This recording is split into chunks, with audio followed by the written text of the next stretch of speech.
وَلْيَعْلَمَ أَن قَدْ أَبْلَغُوا رِسَالَاتِ رَبِّهِمْ وَأَحَاطَ بِمَا لَدَيْهِمْ وَأَحْصَى كُلَّ شَيْءٍ.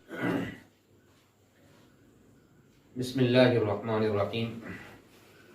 وعن عبداللہ بن عمرو رضی اللہ تعالی عنہ قال قال رسول اللہ صلی اللہ علیہ وسلم الکبائر الاشراک باللہ وعقوق الوالدین وقتل النفس والیمین الغموس رواہ البخاری. وفی روایت انس وشہادت الزور بدل الیمین الغموس متفق علیہ. محترم ناظرین گرامی، اس حدیث کی پہلی مجلس میں جو کبائر بیان کیے گئے ان میں پہلے نمبر پر گناہ کبیرہ شرک کو بیان کیا گیا،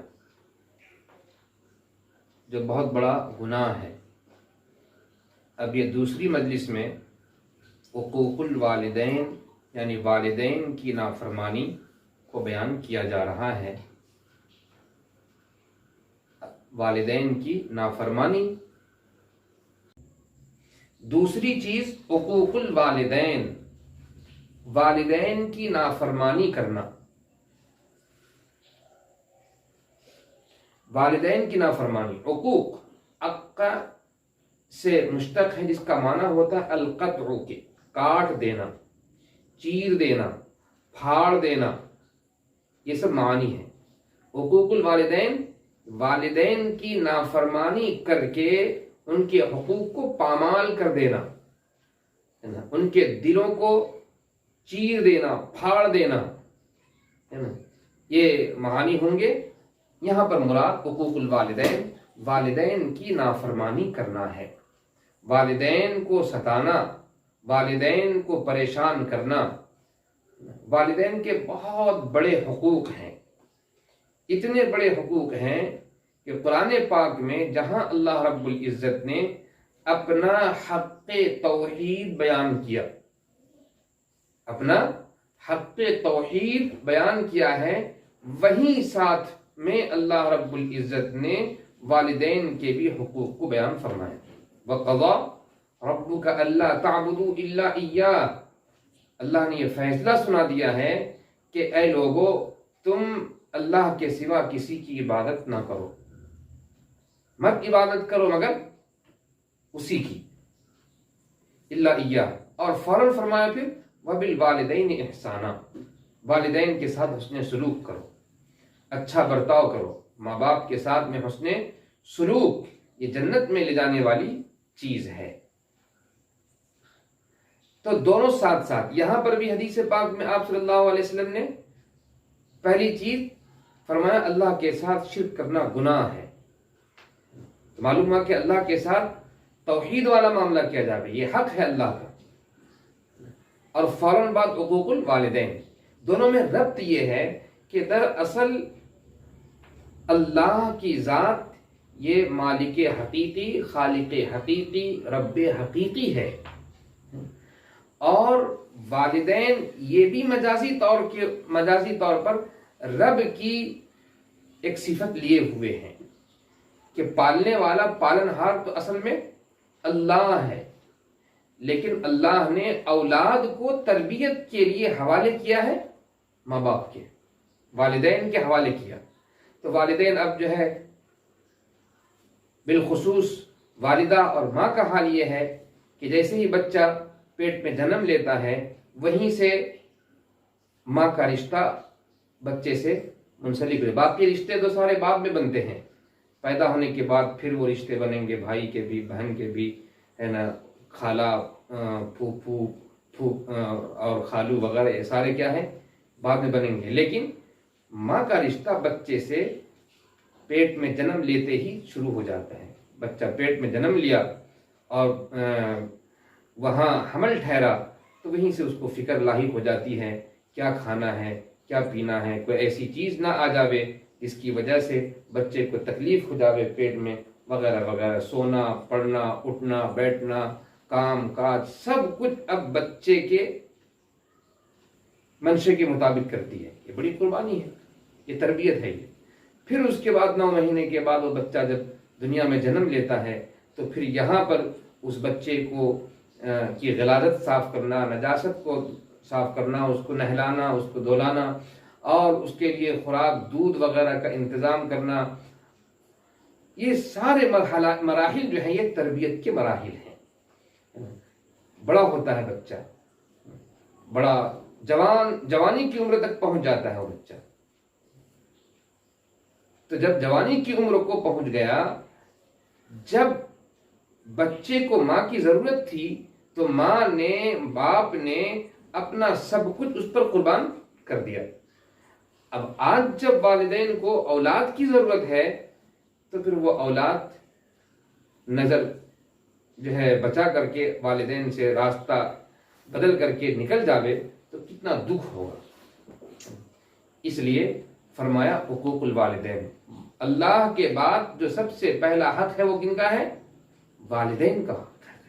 اس لیے والدین کی نافرمانی نہ کی جائے، والدین کی اطاعت کی جائے، والدین کے ساتھ حسن سلوک کیا جائے، والدین کے ساتھ میں اچھا برتاؤ کیا جائے۔ ایک صحابی رسول پاک صلی اللہ علیہ وسلم کے پاس حاضر ہوئے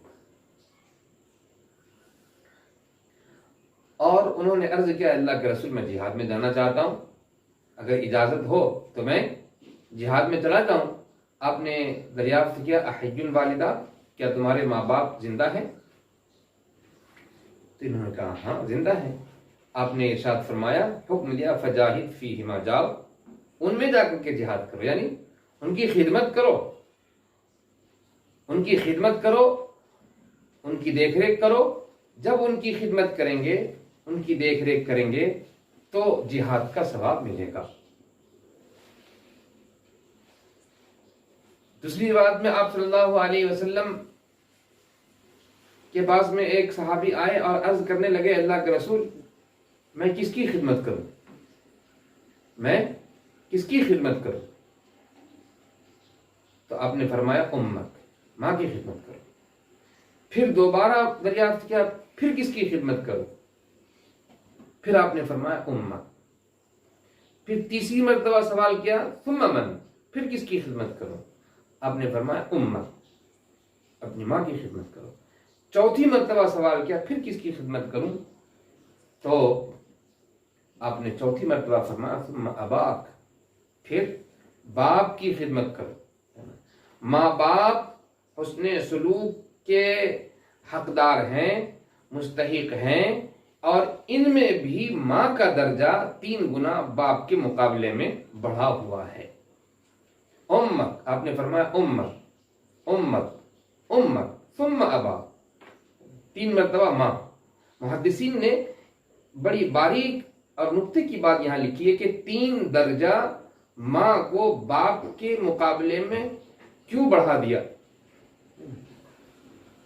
تو اس کی وجہ بیان کی گئی ہے کہ دراصل اولاد کی تربیت میں 3 مقام ایسے آتے ہیں اور 3 وقت میں اتنی تکلیف جھیلتی ہے ماں کہ ان تکلیف میں باپ کا ایک رتی برابر بھی حصہ نہیں ہوتا۔ ایک تو جب بچہ حمل ٹھہر گیا تو 9 مہینے تک کی جو تکلیف ماں برداشت کرتی ہے